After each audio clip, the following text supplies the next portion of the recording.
नमस्कार, स्वागत है आपका। मैं आपके साथ तेज नैन मोर और आज बात होगी हरियाणा की राजनीति पर, हरियाणा के भविष्य के रोड मैप पर और जो ताजा तरीन मुद्दे हैं उन पर।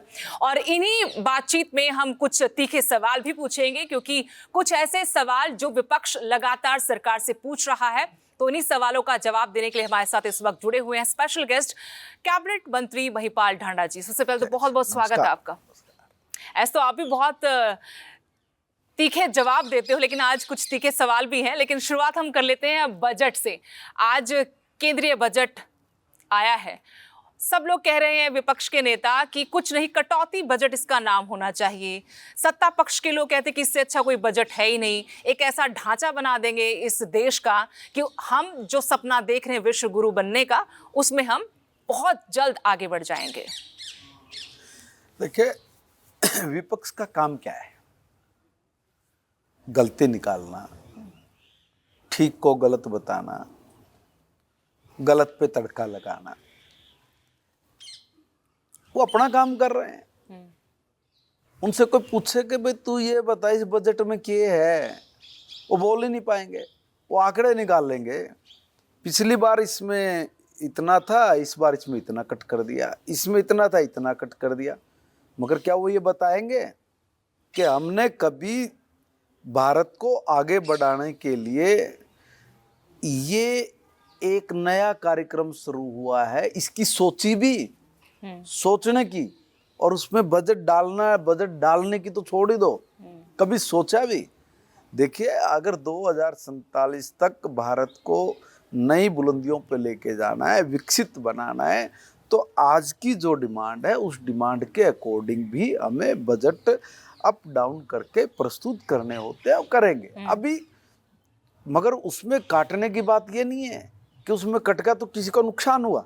जरूरत अगर पहली बार गरीब से गरीब व्यक्ति की जरूरतों को भी पूरा किया गया तो इस देश में प्रधानमंत्री नरेंद्र मोदी जी की सरकार में किया गया है। क्या आपने कभी सोचा कि गरीब का, किसान का, पिछड़े का, दलित का, अगर कोई घर का बेचारा बीमार हो जा करता तो कैसे उस साहूकारों की या बैंक की या फाइनेंसर की चौखट पे पगड़ी रखता था, नाक रगड़ता था, बहुत महंगे ब्याज में ऋण लेता था, अपना घर गिरवी रखता था? तुमने कभी सोचा?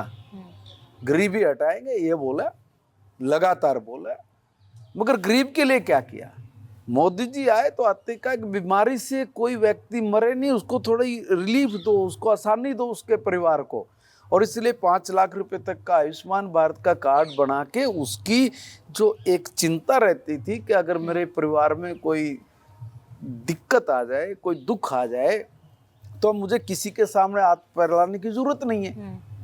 तो इन्होंने उस बजट में कटौती की है कि उस बजट में कटौती नहीं हुई है, वो तो बढ़ाया है। हरियाणा के लिहाज से क्या है? हरियाणा कह रहे, हरियाणा के में तो कुछ भी नहीं आया। आप तो बस एक झुंझुना पकड़ा दिया आप लोगों ने, जो एएसआई वाला जो राखी गढ़ी का है, कि आपने उसमें क्या हो जाएगा उससे हरियाणा को? राखी गढ़ी वाला झुंझुना है तो हमने तो राखी गढ़ी भी नहीं ढूंढी थी भाई। जो ये कह रहे कि राखी गढ़ी का झुंझुना, ये इनकी सोच दर्शाती है। पुरातत्व विभाग जो कहता है कि राखी गढ़ी एक सांस्कृतिक केंद्र बिंदु बन सकता है, हमारी सभ्यताओं को जोड़ने वाला है, उसके बारे में मजाक उड़ाएंगे क्या कि राखी गढ़ी एक झुंझुना दे दिया? तुमने राखी गढ़ी कभी ढूंढी? और ढूंढी तो बताया कि कांग्रेस का व्यक्ति तुमने उसके लिए क्या किया? कभी कस्सी चलाई, कभी कुछ खोदा, कभी पुरातत्व विभाग को तुमने कहा कि जाइए भाई, वहाँ एक अनमोल धरोहर है, उस जमीन के नीचे हमारी सभ्यताएं हैं, उसकी खोज करना, उस पर शोध करना, आने वाली पीढ़ियों को बताना कि हम टूरिज्म के लिहाज से उसको हब बनाना। टूरिज्म नहीं है, टूरिज्म ही नहीं है खाली। वहाँ पर जो अवशेष मिले, वहाँ पे जो सभ्यता दबी मिली है, वहाँ की जो विकसित सभ्यता का जो वर्णन उसमें नजर आ रहा है, वो अगर हम अपनी पीढ़ियों को नहीं बताएंगे तो किसको बताएंगे? सारी दुनिया अपने ऐसे शोधों के ऊपर गर्व करती है, और जब भारत अपनी ऐसी सांस्कृतिक धरोहरों की शोध करता है, उसको विकसित करने की बात करता है, उसको टूरिज्म के रूप में स्थापित करके सारी दुनिया को दिखाना चाहता, तो ये कहते झुंझुना पकड़ा दिया। मनरेगा को लेकर भी उन्होंने विरोध जताया कि आपने नाम तो बदला ही बदला था, साथ में आपने सारा ढांचा उसके अंदर बदल दिया, अब सारा का सारा भार जो पड़ेगा वो स्टेट गवर्नमेंट पर पड़ेगा। तुम्हें क्या चिंता, तुम्हारी तो कहीं सरकार ही नहीं है, तुम तो ना 3 में ना 13 में, जिसमें पड़ेगा देखेंगे। तुम क्यों चिंता कर रहे हो? तुम्हें चिंता करने की क्या जरूरत हुई? तुम्हें महात्मा गांधी जी के नाम को लेके चिंता है, तुम्हें काम से कोई थोड़ी चिंता है। महात्मा गांधी जी तुम्हारे नहीं है, महात्मा गांधी जी हम सब के हैं, और महात्मा गांधी जी तुम्हारे तो हो ही नहीं सकते। तुम नहीं मान रहे महात्मा गांधी जी को अपना। अगर तुम महात्मा गांधी जी को अपना मानते तो पहले दिन उनकी पहली बात को मानते। महात्मा गांधी जी ने देश सजाते होते कहा था कि कांग्रेस को खत्म करो। तुमने मानी बात कांग्रेस की? और आज भी इसीलिए इस देश में समस्या खड़ी है क्योंकि कांग्रेस ने इस देश का सत्यानाश किया। लेकिन उस समस्याओं के समाधान के लिए तो बीजेपी को लेकर आई जनता, फिर क्या वो समाधान हुआ है आज? हाँ, क्यों नहीं? समाधान ही समाधान हुए हैं। आप लोग कहाँ खड़े थे? अगर आप हर सेक्टर को देखकर अगर आप उसका आकलन करेंगे तो आपको सब चीज मिलेगी। मजाक तो आप भी उड़ाते राहुल गांधी जी का। किसका? या ट्रेनिंग के लिए आए तब भी आपने कांग्रेस को भी लपेटा, राहुल गांधी जी को भी लपेटा। नहीं, मैंने तो उसको यही मजबूत कहा। कर रहे हैं कांग्रेस को। हमने तो ये कहा, देखिए प्रशिक्षण है, प्रशिक्षण लेने को भी अगर वो लोग मजाक समझते हैं, लपेटा लगा हुआ समझते हैं, तो प्रशिक्षण फिर कुरुक्षेत्र में क्यों किया भाई? टिंडेलेन ने करा था, क्यों किया फिर वो प्रशिक्षण? रहने देते। अगर भाई मैंने तो एक राजनीतिक बात की थी, सब सुलझी हुई बात की थी कि भाई कई बार कई ऐसी चीजें ये कर देते हैं कि इनके प्रशिक्षण की जरूरत है। अब आप कहोगे कैसी बात कर देते हैं? किस तरह का प्रशिक्षण मिलना चाहिए इनको? उनको तो सारा प्रशिक्षण की जरूरत है भाई। अरे भाई पूरे देश के नेता, इनके खड़गे साहब से लेके राष्ट्रपति से लेके प्रधानमंत्री जी से लेके आए हुए बाहर के अतिथिगणों तक भी एक सम्मान में पटका दिया डाल ले, वो घर में नहीं डालता, बच्चों की तरह जिद कर रहे हैं। अरे भाई मैच्योरिटी के लिए प्रशिक्षण होता है। तो अब आप एक बात बताइए, क्या मैच्योरिटी थी इनकी?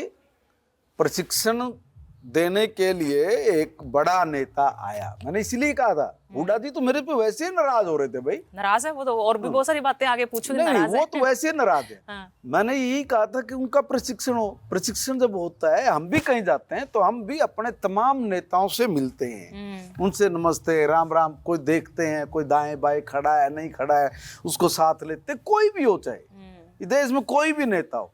एकमात्र राहुल गांधी जी हैं जो कहीं नहीं देखते, सीधे दौड़े जाते हैं। उनको ये नहीं पता तुम्हारे नेता कौन है कौन नहीं है, प्रशिक्षण की जरूरत है कि नहीं है। आपने जब एक बास्केटबॉल का उभरता हुआ खिलाड़ी किसी अनहोनी में उनकी डेथ हुई, उस वक्त आपसे सवाल पूछा था, तो आपने कहा कि जो राजीव गांधी खेल स्टेडियम बना के गई है पिछली सरकार, वो नासूर बन गए हैं। आप आज भी उस स्टेटमेंट पे स्टैंड करते हैं या आपने गुस्से में जल्दबाजी में ये बात? नहीं, मैंने ये नहीं कहा है। आप फिर गलत करें, आप स्टेटमेंट निकालिए। मैं अभी इनको बोलो फोन पे स्टेटमेंट निकाले। मैंने किसी और संदर्भ में उनको कहा है, खेल स्टेडियमों के लिए मैंने ये कहा कि जो एक बच्चे के साथ जो घटना घटी है, चाहे वो कहीं भी घटे, वो बहुत दुख है, बहुत निंदनीय है, मगर उनकी व्यवस्था के लिए कभी पूर्ववर्ती सरकारों ने भी कुछ नहीं किया। और हमने तो आने के बाद ये कहा है कि हर स्टेडियम को हम लोग जहाँ पर जितनी उसकी आवश्यकता, जहाँ बच्चे ज़्यादा जा रहे हैं, उसको चिन्हित करिए, और चिन्हित करके जिन स्टेडियमों में बच्चों का आवागमन है, जिन स्टेडियमों में वो आ जा सकते हैं, वहाँ पे कोच के साथ उनकी व्यवस्था करनी है। हम तो जहाँ ये व्यवस्था का सुदृढ़ीकरण होना है, उस सुदृढ़ीकरण के लिए भी हमने प्रयास किए, हमने किए भी हैं, किए नहीं किए यहाँ तो सांसद ने बजट भी दे दिया, तब भी टेंडर नहीं हुआ, ये लापरवाही नहीं थी? वो देखिए, नहीं इसको वो नहीं कह सकते। टेंडर, पैसा आया है, टेंडर लगा, टेंडर लग के उस पर काम हो जाएंगे। अभी हो रहा है ग्राउंड लेवल पर ये नर्सरियां, जो स्कूल में नर्सरियां बनाई थी, खेल नर्सरियां, सब पे काम चल रहा है। क्योंकि सबसे ज्यादा मेडल कहते हैं आते यहाँ से, हमने एक सिस्टम बनाया था, और कॉमनवेल्थ गेम आपने दे दिए गुजरात को। बिल्कुल नहीं, इनके तो कहने से क्या होता है, गेम तो कहीं न कहीं देश भर में होते ही है। एक एसवाइल को लेकर अभय सिंह चौटाला ने और पूर्व सीएम भूपेंद्र सिंह हुड्डा ने कहा कि ये इस मामले को लटकाना चाहते हैं, पंजाब और हरियाणा सरकार के हाथ मिले हुए, एक ही बात है, ये चुनाव है, इस मामले को लटकाना चाहते हैं, हल चाहते ही नहीं है ये। मुझे एक बात समझ में नहीं आती, जब ये लोग ये ऐसी बातें बोलते हैं, इनको खुद पे हंसी नहीं आती कि तुम क्या बोल रहे हो? तो तुम्हारा भी तो समय था, तुम तो कसी भी लेके गए थे और लोग की गोरी पाड़ का आगे हैं? अब तुम्हारे दोनों की सरकारें रही हैं, दोनों लोगों ने राज किया है। तुम बताइए भाई, तुमने इस पे क्या कदम उठाया? कोर्ट में तारीख तक पे नहीं जाते थे ये लोग। ये तो इनकी हालात थी। जब हम बने, हमारे समय में फैसला आया, सुप्रीम कोर्ट ने हमारे हक में फैसला किया। वही कह रहे कि सुप्रीम कोर्ट ने अपने हक में फैसला दे दिया, उसके बाद क्या रह गया? हमने अर्ली रिंग हमने लगवाई, तुमने नहीं लगवाई थी। हमने कहा कि हमारा किसान मर रहा है, 3 लाख फीट एकड़ पानी की वजह से हमारे प्रदेश के किसान की हालात पतली, उसको पानी चाहिए भाई, और इसलिए वो पानी मिले, उसके लिए हम लोगों ने अर्ली हियरिंग की दरखास्त की। हम लोग कोर्ट में गए, हमने तथ्य रखे, और तथ्य रखने के बाद माननीय कोर्ट ने जो निर्णय लिया, उस निर्णय के बाद राजनीतिक परिस्थितियों से ये अनुभव नहीं रखते क्या? फिर तो इसका मतलब ये कहाँ सोए हुए हैं? अगर जिनको राजनीतिक सिचुएशनों का और उसकी हलचल का नहीं पता है तो खाली बात बोलने से थोड़ी नहीं, भाई वाह वही लूटने के लिए आए, दुनिया को बोले समझ रहे हो क्या? जिन लोगों को तुमने ये बातें बताए ना, वो तुमसे भी ज्यादा सियाने हैं, उनको पता है तुम क्या बोल रहे थे, बोले कुछ नहीं सुनते। वो लोग इनके फिर पक्ष में क्यों नहीं आकर खड़ा होता? कोई भी बहुत आह्वान करते। देखिए नतीजा क्या है, किसी चीज को संवाद के जरिए, कानून के जरिए, आपसी भाईचारे के जरिए इस चीज को नजदीक लेके आना होता है। इनकी मीटिंग भी नहीं होती थी, इनके तो बुलाने से दूसरे स्टेट के मुख्यमंत्री तक भी नहीं बैठते थे तो क्या बोलते थे। आज धीरे धीरे करके बात कहाँ चली गई है कि भाई ऑफिसर तो जो बोलेंगे हम दोनों मिलेंगे और इसका कोई न कोई समाधान। सिरे लगे, आपको लगता है कि सिरे लगेगा मामला? बिल्कुल पॉजिटिव रहना चाहिए, और पॉजिटिव रहते हुए हम लोग इतने बड़े मामले को हम आपसी भाईचारे के जरिए, कानून के जरिए, संवाद के जरिए उसको पूरा करें। लेकिन आप मुझे बताइए कि आपके नज़र से अभी तक 11.5-12 साल लगा ले हम हो गए हैं हरियाणा में भी केंद्र के साथ साथ, क्या बड़ी उपलब्धि है हरियाणा सरकार की विकास के नजरिए से, जनता के पॉइंट ऑफ व्यू से बताइए। देखिए अगर मैं आपको ये कहूँ हमने ये किया, ये क्या आपके समझ में नहीं आएगा। फैक्ट है, विकास को ऐसे नहीं समझ सकते आप। विकास को समझने के लिए एक पैमाना लेना पड़ेगा। अब पैमाना मैं कहीं दूर का नहीं दूंगा, मैं अपना ही दूंगा ताकि आपको पूछने में भी आसानी रहे। जिस वक्त कांग्रेस की सरकार थी, मैं जिस विधानसभा से चुनाव लड़ता हूं उस विधानसभा में 3 फीट कीचड़ था। मेरे लोगों से पूछिएगा, अपने घर में जाते थे तो नाक पर रुमाल रख के जाते थे। पीने का पानी दूषित होता था, पी नहीं सकते थे। बाल्टी में महिलाएं बहुत दूर से पानी लेके आती थी। घर के बाहर गड्ढा, लैटरिन का गड्ढा। मैं क्या बोलने जा रहा हूँ समझना। विकास क्या था, हरियाणा नंबर 1 क्या था। और नकारे कोई उसको वहीं ले जाके खड़ा करूंगा कि देखिए, बोल के दिखाए कोई नेता इस पे भी। गड्ढा खोदते थे, महिलाओं की लड़ाई होती थी, गड्ढे में से मल मूत्र निकाल के सड़क पे डालते थे, वहां खाना खाते थे वो लोग। ये था हरियाणा नंबर 1। सड़क नहीं है, पानी नहीं है, बिजली का पोल नहीं है। ये थी विकास यात्रा। आज वहां 100 की स्पीड से गाड़ी लेके जाना आप, पर उस टाइम तो नारे लगे नंबर 1 हरियाणा के। तो मैं वही कह रहा हूँ ना। चलिए ना, अब आपको मैं अगर ये कहूँ जी ये कर दिया वो कर दिया, वो नहीं। और ये सब जगह हुआ। मैं एक बात पूछना चाहता हूँ, डेवलपमेंट का आप पैमाना कैसे नापोगे? मैं अगर पूछूंगा कि भैया आपने कितनी कॉलोनियां वैध की, तो गिनाए एक कांग्रेसी एक चौटाला। आपने कितनी कॉलोनियों को पक्का करके को जिला बनाया, और क्यों बनाया उसके पीछे विनोद भेड़ा ने सारी अवैध कॉलोनियां काट दिया। सिंह चौटाला सरेआम आरोप ये विकास है। ये तो देखिए, आप एक मुद्दे के साथ एक दूसरा स्वाद लेने वाला मुद्दा जोड़ रहे। स्वाद ले रहे थे? यस, नहीं आप भी स्वाद लेने वाला मुद्दा जोड़ रहे हो। भाई आपने विकास पूछा, मैंने बताया ना ये है विकास। और मैं ये भी कह रहा हूँ कि आप उनसे ये पूछिए कि आपने वहाँ जो लोग जब अवैध कॉलोनी होती है उसमें तुम ही कानून बना के गए कि जब तक कॉलोनी वैध नहीं होगी, इसमें ईंट नहीं लगेगी, पानी नहीं दिया जाएगा, बिजली नहीं दी जाएगी, है ना। तो लोगों को तो तुमने मरने के लिए छोड़ा हुआ था। किसने रोका था तुम उन कॉलोनियों को वैध ना करो? लाखों हजारों लोग रह रहे हैं, लाखों लाख लोग रह रहे हैं, उनको पानी चाहिए, बुनियादी चीजें तो उनको देनी है। क्यों नहीं दी तुम लोगों ने? पहली बार बेसिक एलिमेंट्स के लिए भी बुनियादी सुविधाओं के लिए भी हमने ही कानून बना के उनको पहले सुविधाएं उपलब्ध कराई, और फिर उसमें सीवर डालना है, उसमें दूसरी पानी की पाइपलाइन डालनी है, फिर उन गलियों को पक्का करना है, उनमें नालियां बना के देनी है ताकि पानी बाहर निकल जाए। सारा काम करके दिया है। और एक जगह नहीं, खाली मैं ये कहूँ कि मेरे यहाँ नहीं, पूरे हरियाणा भर में। तो पूरे हरियाणा भर में जो इन्होंने कूड़ा पीट रखा था, जो नाश पीट रखा था, उसको किसने ठीक किया? ये विकास है। वो जो पैसा हमने लगाया, तो उतना पैसा तुम भी हर साल बजट में रखोगे तो कहाँ गया? इब सीधा सीधा आप आवांगे डांडा साहब आपके अपने डिपार्टमेंट पे।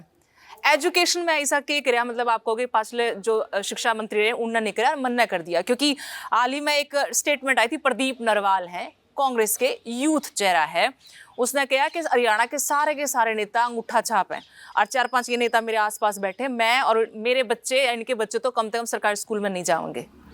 ठीक, देखिए, सोशल मीडिया एक ऐसा प्लेटफॉर्म है जिसपे कोई भी अपनी कोई भी बात रख सकता है। अच्छा, हम तो सारे नेता अंगूठा छाप हैं, कोई बात नहीं, हमारे में जितनी काबिलियत है हम देख लेंगे, कर लेंगे। मगर मेरे तो एक बार नू बात कहने वाले लोग भाई अंगूठा छाप हैं, वह जो गणे बुद्धिमान हैं, 20 भाषा जानने वाले हैं, है ना, उन्नत अमेरिका में खड़े करके बुलवा लो, लंदन खड़े करके बुलवा लो, आप हरियाणा में बोल रही थी, आप वाली बात कह दी, रेड हरियाणा में खड़ा कर बुलवा ले। उनने शिक्षा के क्षेत्र में एक उपलब्धि बता दो, या आखिरी बेड़ा गर्क करके गए, काम क्या किया बता तो दें। और जिन अंगूठा छाप कहना है, उन अंगूठा छापों ने हरियाणा की शिक्षा का वातावरण बदला है। और वातावरण ये बदला, अब जरा समझिए मामले को क्या है। हरियाणा में बच्चों ने पढ़ना लिखना छोड़ दिया। क्यों छोड़ दिया? क्योंकि सिफारिश, क्योंकि पैसा दो और नौकरी लग जाओ, तो उनके लिए पढ़ाई की अहमियत नहीं रही। और उस करके पूरे हरियाणा भर का 20-25 साल में लोगों ने बेड़ा गर्क किया। और बेड़ा गर्क करने के बाद जब हरियाणा में भाजपा की मनोहर लाल जी की सरकार बनी, तो हमने निर्णय लिया कि हम लोग बिना पर्ची और बिना खर्ची के इस प्रदेश के नौजवानों को लोक प्रशासन में सेवा करने का अवसर देंगे। हमने अवसर दिया। लोगों को शुरू में विश्वास नहीं हुआ था, मगर एक भर्ती के बाद ही तुरंत ये विश्वास हो नहीं आ रही है, तो ऐसा करेंगे। बच्चों ने पढ़ना शुरू किया, और पढ़ना शुरू किया। आज रिजल्ट क्या है?